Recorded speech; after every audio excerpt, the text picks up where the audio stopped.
Hyderabad Panjagutta police స్టేషన్లో YouTuber నా అన్వేష్పై మరోసారి ఫిర్యాదు చేశారు సినీ నటి కరాటే కళ్యాణి.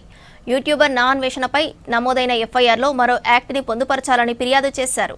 ఇప్పటికే నమోదు చేసిన ఐటీ యాక్ట్ 67తో పాటు 69A సెక్షన్ని కూడా ఎఫ్ఐఆర్లో యాడ్ చేయాలని కోరారు. దానికి సంబంధించిన డాక్యుమెంట్స్ని పోలీసులకు సమర్పించారు కరాటే కళ్యాణి. ఈ యాక్ట్తో నా అన్వేష్ యూట్యూబ్ ఛానల్ని బ్లాక్ చేయాలని కోరారు. యూట్యూబ్ ద్వారా వస్తున్న ఆదాయం అంతా ఏ అకౌంట్లోకి వెళ్తుందో ఆ అకౌంట్ను ఫ్రీ చేయాలని విజ్ఞప్తి చేశారు కరాటే కళ్యాణి. అన్వేష్ అనేవాడు దేశద్రోహి, ధర్మద్రోహి. ఎందుకంటే మన భారతదేశాన్ని తోలనాడమే కాకుండా మన ధర్మాన్ని, స్వామీజీల్ని, కాషాయ వస్త్రం కట్టుకున్న వాళ్ళందరూ కూడా ఎన్నో మోసాలు చేస్తున్నారు అని ఏదేదో పిచ్చి పిచ్చి వాగుళ్ళు. అడిగి అసలు నాకు మతి స్థితిలో ఉందో లేదో నాకు అర్థం కావట్లేదు. నాకు ఎందుకో కొంచెం పిచ్చి పిచ్చి వాగుళ్ళు ఎక్కువైపోయినాయి అనిపిస్తుంది.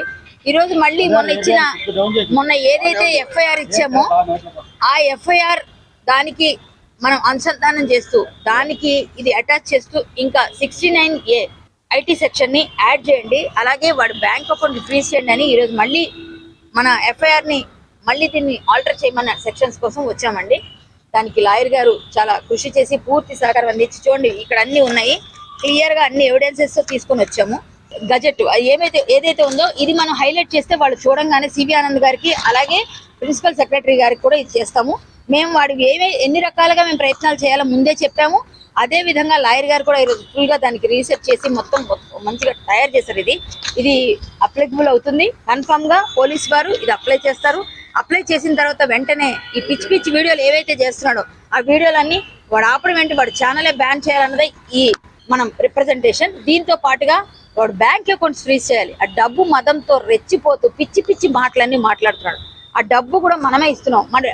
వాడు కావాలని రెచ్చగొడుతున్నాడు, కావాలని పిచ్చి పిచ్చి చేస్తున్నాడు. అవన్నీ చూస్తున్నాం మనకు పని లేక అట్లా చేస్తున్న వాళ్ళందరూ. కానీ ఇప్పటికి కూడా ఇంకా చేయాల్సిన వాళ్ళు అన్సబ్స్క్రైబ్ చేయండి, రిపోర్ట్ కొట్టండి. వాడికి సపోర్ట్ చేస్తున్నారని మీరు భారతీయులు కాదు, వాడికి కూడా ఇంకా సపోర్ట్ గా కామెంట్లు పెడుతూ వాడు ఏదేదో పిచ్చి పిచ్చిగా మాట్లాడితే అవన్నీ మనం నమ్ముతున్నామే. మతాల మధ్య చిచ్చు పెడుతూ మాట్లాడుతున్నాడు వెధవ. అవన్నీ మాట్లాడుతుంటే అవన్నీ మనం వింటున్నాం. అందుకనే మేము ఎక్కడికైనా వెళ్తామండి. నేను కిషన్ రెడ్డి గారిని, బండి సంజయ్ గారికి కూడా రిప్రజెంటేషన్ రెడీ చేసాం. మేము సజ్జనార్ గారిని కలుస్తాము, సివి ఆనంద్ గారిని కలుస్తాము, అలాగే మన ప్రిన్సిపల్ సెక్రటరీ గారు కూడా పోస్ట్ చేస్తున్నాం. దీని గురించి నేను కోర్టులో కూడా పిల్లేస్తా. నేను వదిలేదే లేదు, వాడిని ఎక్కడా వదలం. ఎక్కడ వరకైనా వెళ్తామండి. ఈ పోరాటం ఆగదు.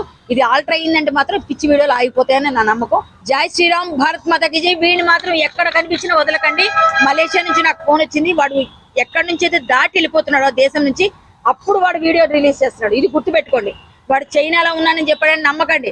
వాడు ఆఫ్ఘనిస్తాన్ లో ఉండి చైనా అని చెప్తాడు, అలాగే మలేషియాలో ఉండి సింగపూర్ అంటాడు. ఇట్లాంటివన్నీ ఉన్నాయి వాడివి. పక్క పక్కనే అవి రెండు అయితే, కానీ వేరే దగ్గరికి వెళ్ళిపోతూ అప్పుడు విడిచిపెడుతున్నాడు. మీరు ఎవరు నమ్మకండి. కానీ